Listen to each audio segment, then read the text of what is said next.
एका प्राथमिक शाळेत शिक्षकांच्या निष्काळजीपणाचं मोठं प्रकरण समोर आलंय। शिवांश हा त्याची बहीण शिवानी सोबत शाळेत गेला होता। शाळा सुटल्यावर मुलगा बहिणीसोबत घरी न पोहोचल्याने त्याचे पालक आणि कुटुंबियांनी शोध सुरू केला। आणि दरम्यान पुढे काय घडलं पाहण्याआधी AM मराठी न्यूजला जरूर सबस्क्राईब करा। शिवांश हा त्याची बहीण शिवानी सोबत शाळेत गेला होता। मात्र शाळा सुटल्यावर मुलगा बहिणीसोबत घरी न पोहोचल्याने सर्वांनी शोध सुरू केला, पण कुटुंबियांना मुलगा कुठंच सापडला नाही।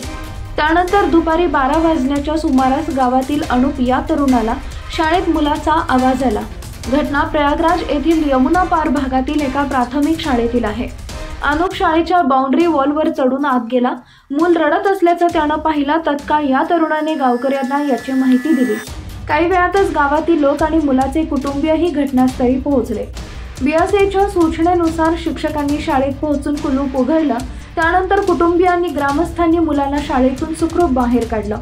शाळा बंद होण्याची वेळ 2 वाजताची असल्याचा ग्रामस्थांचा आरोप आहे। असं असतानाही सर्व शिक्षक 11:30 पर्यंत शाळा बंद करून निघून गेले होते।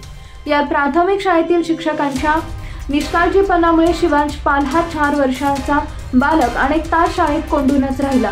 याची चौकशी करण्याची मागणी ग्रामस्थांनी केली आहे। गावकऱ्यांच्या म्हणण्यानुसार लोहरा मेजा या प्राथमिक शाळेत नेमलेल्या सर्व शिक्षकांना उशिरा येण्याची सवय आहे। सोबतच शाळाही लवकर बंद होतात। याबाबत अनेक वेळा वरिष्ठांकडे तक्रार करूनही तोडगा निघाला नसल्याचं ग्रामस्थांचं म्हणणं आहे।